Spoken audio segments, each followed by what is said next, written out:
Ora bem, então, partindo desta noção desejavelmente mais consolidada de individualismo metodológico, qual o método adequado para estudar os fenómenos sociais? Qual a metodologia adequada para as ciências sociais? E aqui, Hayek, como eu disse no início, usava a expressão composite method. Porquê este compósito?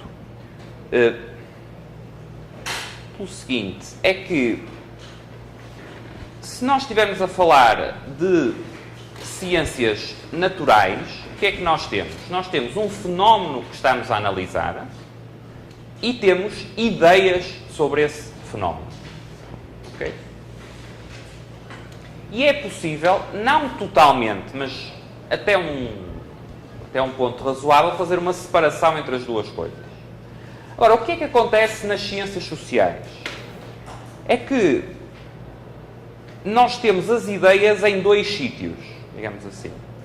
Nós temos ideias sobre os fenómenos sociais, mas os fenómenos sociais são eles próprios, em larga medida, ideias. São eles próprios, em larga medida, avaliações subjetivas dos indivíduos. Vou usar o mesmo exemplo que o Hayek dá no livro. O primeiro exemplo que ele dá no livro. Se nós quisermos analisar a compra e a venda num mercado, certo? Portanto, se nós quisermos formar uma ideia ou várias ideias sobre como funciona, o que determina, o que influencia, quais as leis que existem em termos da compra e venda num mercado,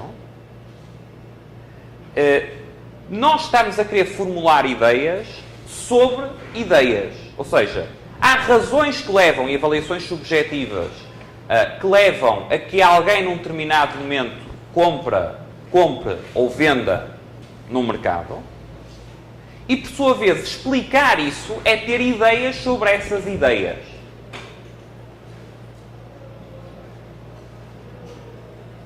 Certo? Ou seja, aquilo que nós estamos a explicar em ciências sociais é algo que tem na base o mesmo tipo de processo cognitivo que nós usamos na explicação.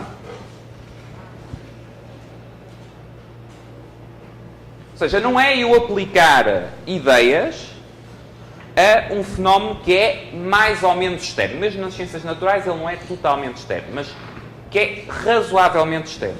Não, quando nós estamos a falar de processos sociais, nós estamos a aplicar ideias para analisar o que são, na essência, outras ideias. E reparem uma característica, mantendo no exemplo que eu dei, uma característica específica das ciências sociais. É que eu posso atuar no mercado segundo um determinado conjunto de ideias, portanto, enquanto ator no mercado, enquanto comprador e vendedor, e posso ter uma interpretação do que é o mercado, portanto, ideias sobre esse processo, radicalmente diferentes, mesmo tendo o mesmo tipo de atuação. Certo?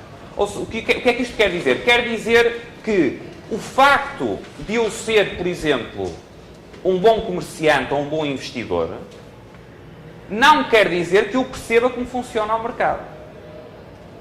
E o reverso também é verdade. O facto de eu perceber como funciona o mercado não quer dizer que eu seja um bom investidor.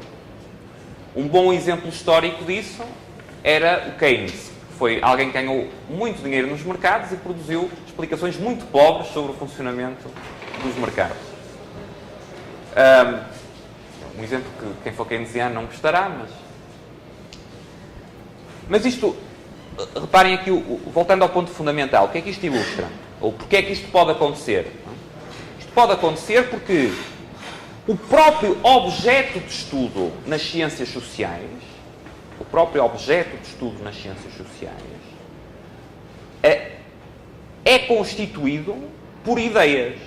É constituído exatamente pelo mesmo com o que eu tento construir explicações. Certo? Ora bem, e qual é que é a implicação disto, então, do ponto de vista de como é que chegamos ao tal método compósito? Não é? Hayek diz que nós... Um primeiro ponto que temos que tornar claro é que, dentro dessas ideias, não é? Desses dois tipos de ideias, é que nós temos, por um lado, o que ele chama opiniões motivadoras ou constitutivas da ação. Portanto, isto serão as tais... o que está na base do que leva, no exemplo que eu dei, a comprar ou vender no mercado. Portanto, a pessoa que compra ou vende, que aceita ou não um determinado preço, faz isso com base numa avaliação subjetiva das condições à sua volta e com base num determinado conjunto de ideias. Não é? Então, que são ideias motivadoras ou constitutivas da própria ação da pessoa. E depois temos um segundo nível de ideias, que são ideias sobre estas ideias. E que são as ideias que se colocam, o Hayek chama opinião explicativa ou visão explicativa, em que eu vou tentar perceber os processos que decorrem ao primeiro nível.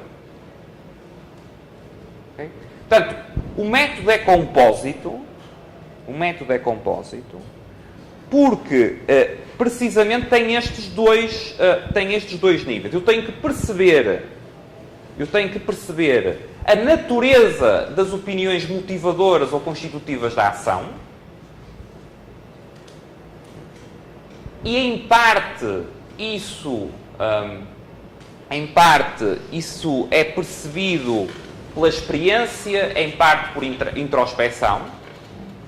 E aqui, depois vamos ver já a seguir que entre o caminho metodológico de Hayek e de Mises há um ênfase diferente colocado numa via ou noutra. Mas, ou seja, há uma primeira parte que não é replicável em laboratório, que não é replicável num modelo matemático. Portanto, é uma parte que eu, por introspecção ou por experiência, eu tenho uma determinada familiaridade com a noção de que as pessoas, na realidade, agem com base nas tais opiniões motivadoras ou constitutivas da ação, não é?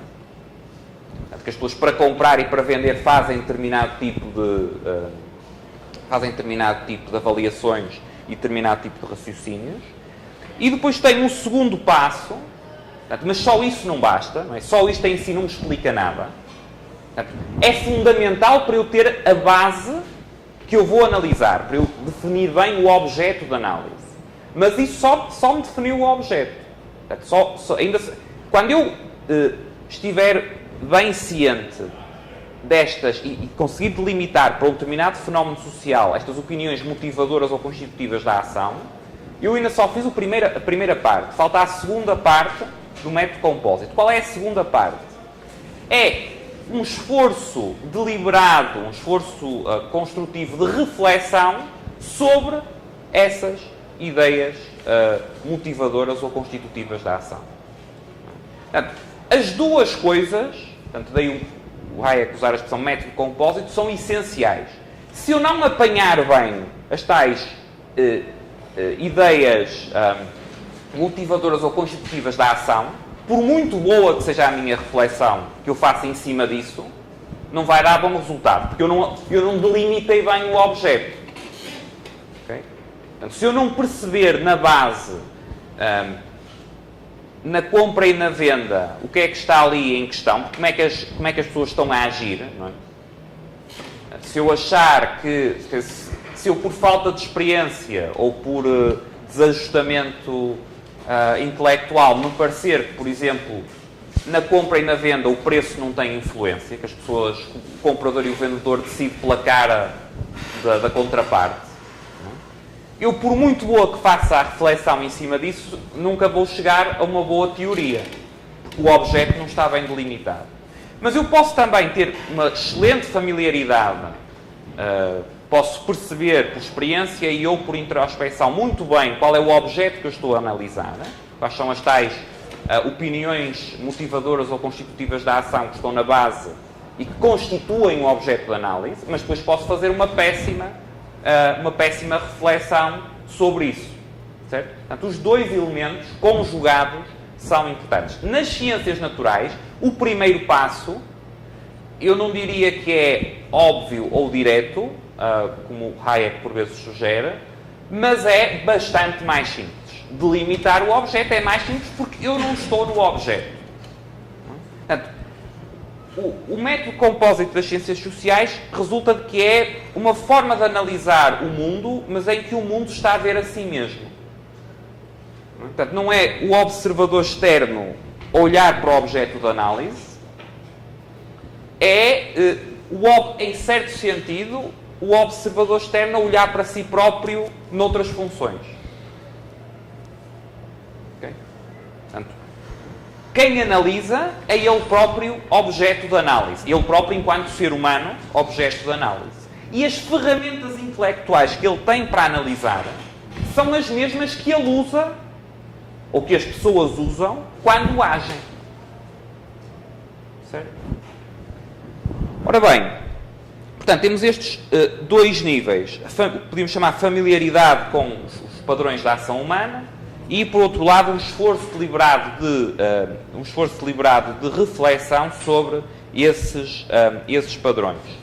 Onde é que eu creio que nós podemos identificar uma das principais pontos de tensão metodológica entre Hayek e Mises, e isto sem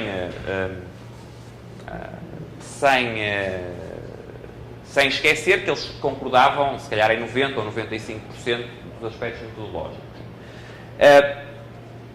É que a praxeologia, e isso falaremos na quarta sessão deste módulo, a praxeologia, tal como o Mises e depois Rothbard ainda mais a define, é algo que coloca bastante ênfase na segunda etapa, portanto, no tal esforço deliberado de reflexão.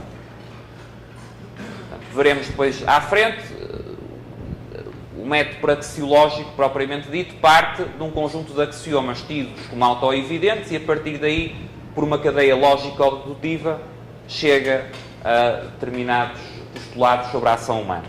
Okay?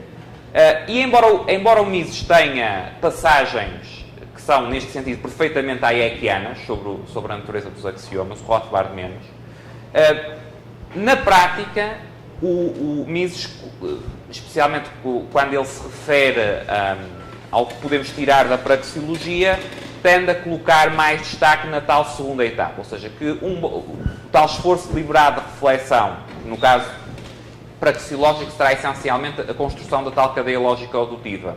Bem conseguido é o fundamental. Hayek realça que esse ponto é importante, mas que o primeiro passo é tão ou mais importante. Ou seja, que a tal delimitação do objeto, a tal, se quiserem, a familiaridade com os padrões de conduta, ou se quiséssemos falar em termos misesianos, os tais axiomas de partida, são algo que está muito, muito longe de ser, em muitos casos, autoevidente. Okay? Portanto, e que é algo que resulta, em parte, portanto, ainda que nós possamos e devamos construir depois aquela segunda fase, essencialmente por dedução, a primeira parte, para o Hayek, e para quem trabalha numa linha mais hayekiana, implica também uma componente importante de indução. Ou seja, com base na realidade, com base na experiência, com base na familiaridade com os padrões de conduta que observamos, extrair daí determinadas regularidades que são o ponto de partida da análise.